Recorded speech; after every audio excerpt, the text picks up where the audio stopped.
चौरसिया सम्मेलन का उद्देश्य तो यही था कि आज के दिन नाग पंचमी के दिन हम लोग का उत्पत्ति ऐसा बताया जाता है और नाग देवता हमारे कुल देवता होते, तो उन्हीं के आज के दिन मनाते हैं हम लोग। और हम लोग इतिहास को याद करते हैं, क्योंकि जो भी समाज अगर इतिहास को भूल गया तो वर्तमान उसका बिसरा हुआ समझा जाता है। तो उसी के लिए हम आज के दिन में चौरसिया दिवस मनाते हैं और नाग पंचमी पूजा भी करते हैं। तो ये हमारे आराध्य देव थे, कुल देव थे, उनको मानते हैं। और साथ ही साथ आज हम लोग समाज की एकता को भी प्रदर्शित करते हैं। हम लोग जो जितने भी हम लोग होते हैं सब मिलजुल करके इस पूजा में सम्मिलित होते हैं। और कुछ हम अपनी बातों को सरकार के पास भी कहते हैं, समाज के पास भी कहते हैं, कुछ जो त्रुटियां रहती हैं उसको दूर करते हैं कुछ अच्छाइयाँ रहती हैं उसको बताते हैं। यह जो मंच होता है वह पूर्णतः सामाजिक मंच होता है और समाज के बारे में सोचते हैं। चुनावी वर्ष है, क्या कुछ नीति रहेगी चौरसिया समाज की? देखिए, हमेशा से हमारा मांग रहा है, चौरसिया समाज का मांग रहा है कि अभी जो वर्तमान स्थिति है उसमें से मात्र एक विधायक हमारे हैं, जबकि हमारी जनसंख्या के हिसाब से पहले तो एक तो अंकों का ऐसा गणित निकाला गया है जिसमें हमारी संख्या जो है कमतर करके आकी गई है। कमतर क्यों हुई है कि कुछ शब्दों का हेरफेर हो गया। शब्दों का हेरफेर, बढ़ई और बढ़ई दोनों का अगर इंग्लिश में लिखते हैं तो दोनों का एक ही मतलब हो जाता है, और उसी के कारण उसकी जनसंख्या बढ़ गई, हमारी जनसंख्या कम गई।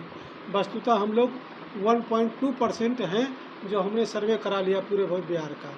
तो सर्वे कराने में जो मिला है उसमें 1.2 जो आबादी हमारी है, इसके हिसाब से अगर कम से कम तो हमें 4 सीट की आवश्यकता होती, 4 सीट हमको मिलना चाहिए स्वाभाविक रूप से। ऐसे अगर वैसे के हिसाब से देखें तो हमारी सीटों की संख्या और बढ़ सकती है, लेकिन अगर हम अगर जाति के हिसाब से देखें तो कम से कम 4 सीटें देना चाहिए।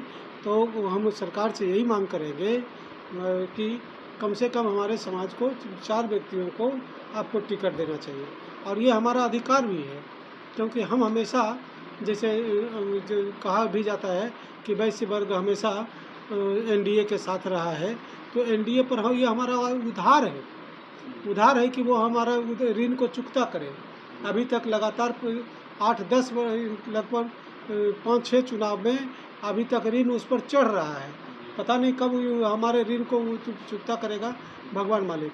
खास करके जदयू को तो मैं और भी आगाह करना चाहता हूँ कि आपके साथ हमेशा रहा है, इस्लामपुर रहा है, यहाँ रहा है, बख्तियारपुर रहा है, जहाँ भी आप दिए हैं वहाँ आपके साथ रहा है, चौरसिया वर्ग रहा है, और जहाँ भी है चौरसिया वर्ग आपके साथ है।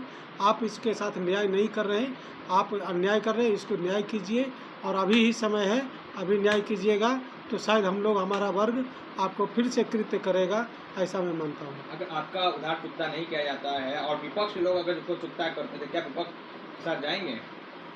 नहीं, देखिए, हम तो मांग रखेंगे ना, मांग रखेंगे। अगर नहीं करेगा तब फिर हम नेगेटिव में नहीं जाएंगे, हम पहले पॉजिटिव बात करेंगे। हम अपनी बात को, अपने हक को मांगते हैं, अगर नहीं देंगे तब उसकी दूसरी प्रक्रिया होगी। लेकिन अभी हम ये नहीं कह सकते हैं कि वो क्या करेगा। उस दल से भी मांग है कि अगर आप हमारे दल को सम्मानित करते हैं तो हमारे दल के लोग भी सोचें, हमारे समाज के भी लोग सोचेंगे आपके प्रति। धन्यवाद।